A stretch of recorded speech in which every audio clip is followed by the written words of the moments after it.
It is day 26 of 31 days of Psalms. And today I want to talk about Psalm 32. Um, we have spent all of this month inside of the Psalms. The Lord has highlighted starting the year with direction and promises. Hmm. And today is no different. And today's title I chose specifically because I feel like at the beginning of the year, you can feel kind of lost about how the rest of your year is going to go, what it's going to look like. How do you keep moving forward? So when I sat down with Psalm 32, what stood out to me the most was that David isn't um, confessing the way we normally hear confession. What I hear is a man who has been disoriented. Uh, all of this is in chaos, and he's trying to find his footing again. So I'm going to read chapter 32, and I'm going to read from the NIV, and we're going to break this down little by little today. So, blessed is yes, I did tell you I'm reading from the NIV. Blessed is the one whose transgressions are forgiven, whose sins are covered. And I just want to highlight how he started that verse with blessed. The word blessed lands when you've been in a season of wandering and not the I want to wander because I want to and I explore. It's kind of wandering around, wondering how, wondering why, wondering what, especially when you're carrying so many things on your shoulder and not being exactly sure where you stand. It's it's a word of relief and security.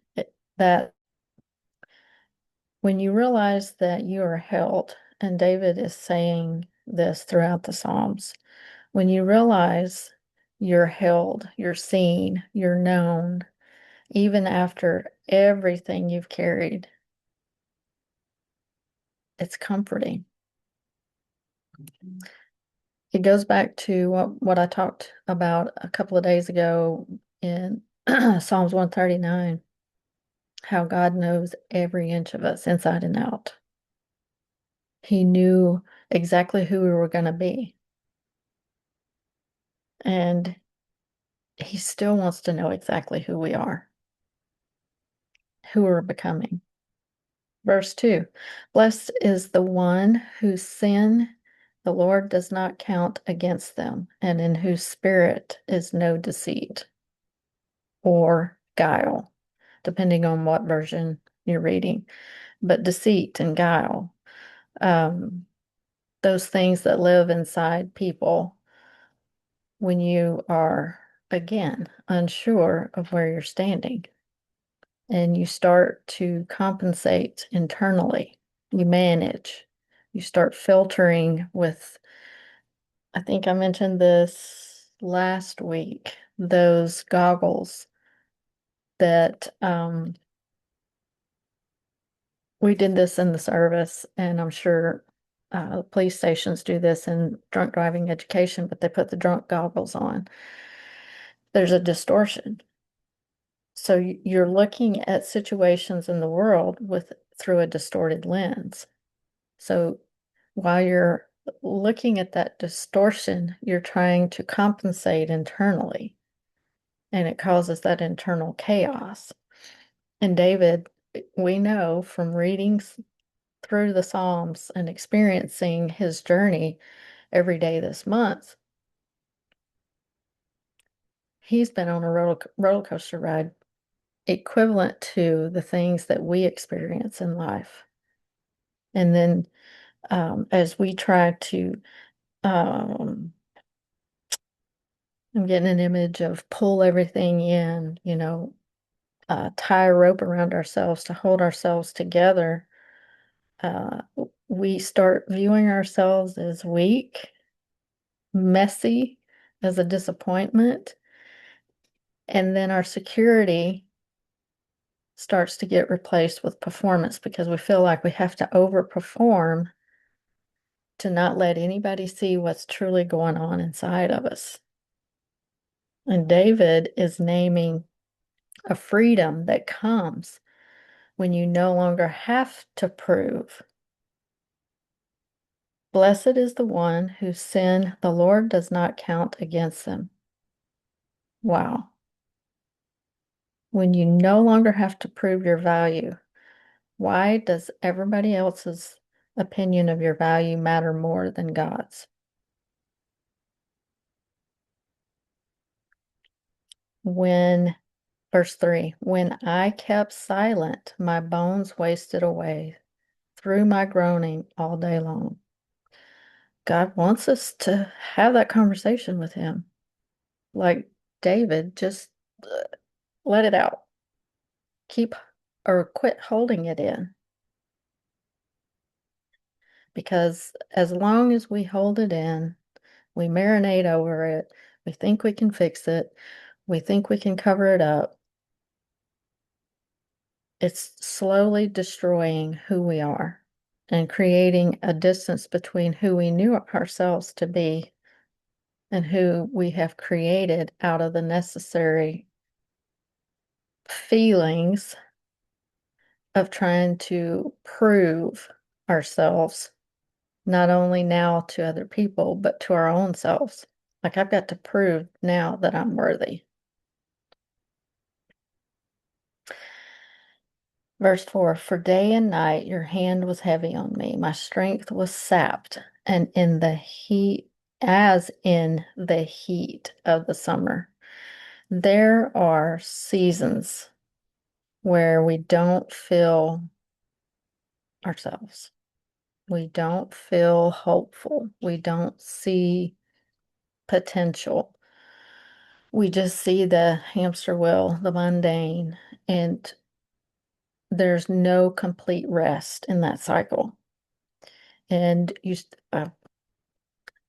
miss the signs. The Lord's telling you this way,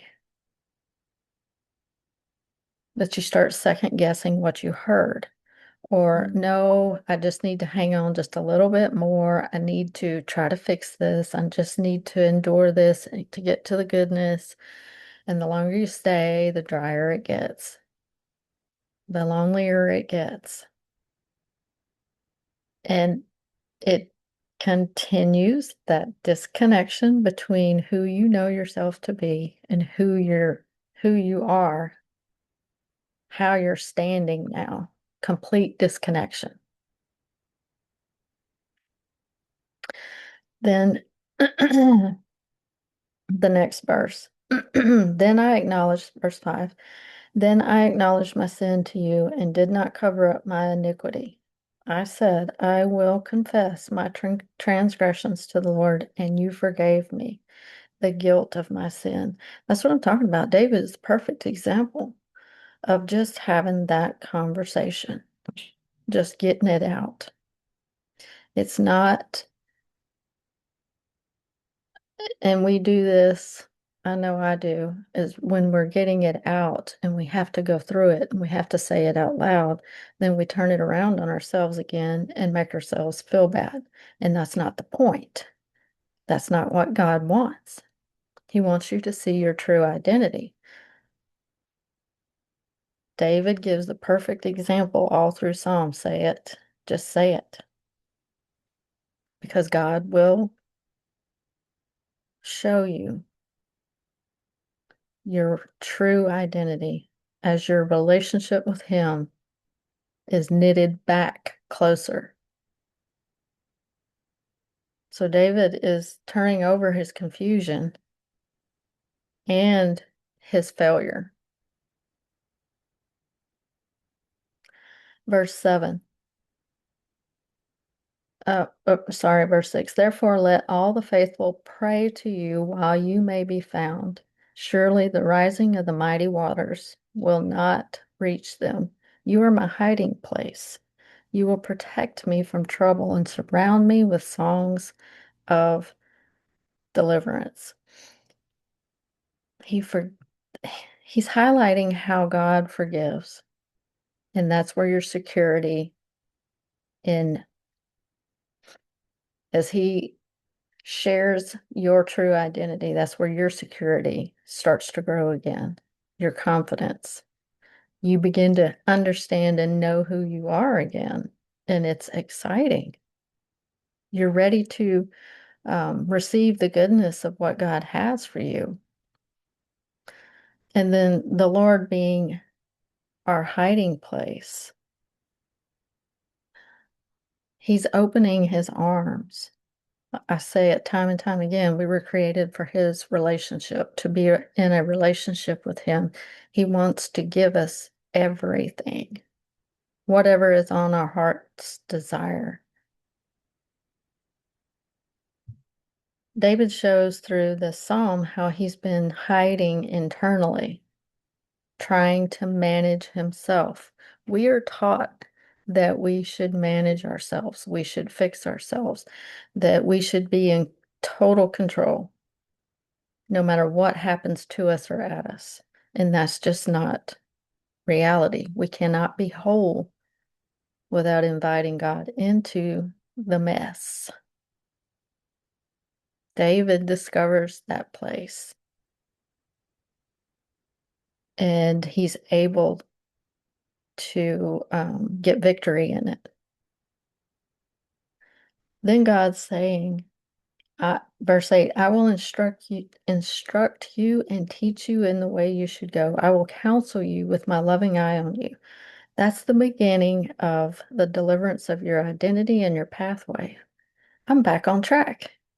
David's like, I'm back on track. Now the Lord is going to instruct me. He's going to teach me and show me which path, what steps to take.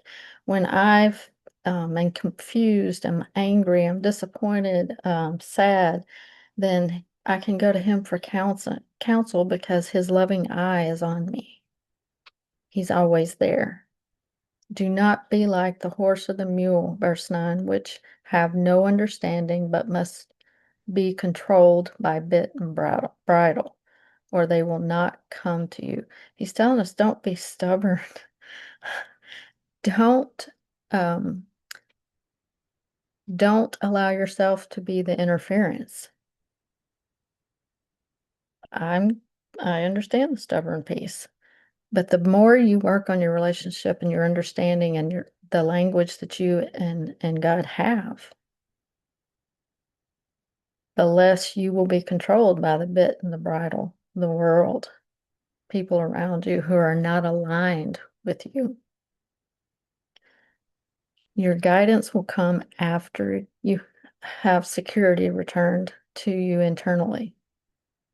Your direction follows belonging. You now know where you belong and who you belong to. When you know you're seen and valued, you have confidence in knowing who you are because your identity, your true identity, has been revealed. Rejoice in the Lord. Oh, I skipped 10. Many are the woes of the wicked, but the Lord's unfailing love surrounds the one who trusts in Him. Your trust will grow as you move forward with Him. In verse 11, rejoice in the Lord and be glad, you righteous. Sing, all you who are upright in heart. Celebrate the wins. Psalms 32 speaks to anybody who feels lost internally, and that can be an everyday journey sometimes. If you're unsure where you stand, tired, maybe wanting to be seen,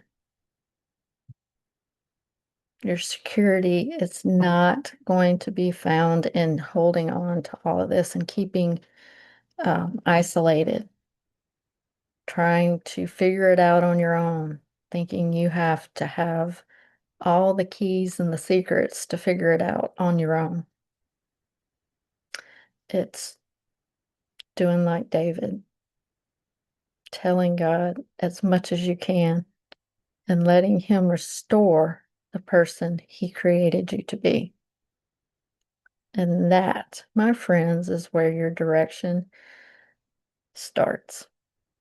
So I hope this blessed you. I hope you have a safe and warm rest of your week because I know there's more weather. We weren't supposed to get snow today, but it's been snowing for several hours. So I will see you here tomorrow. Have a blessed one.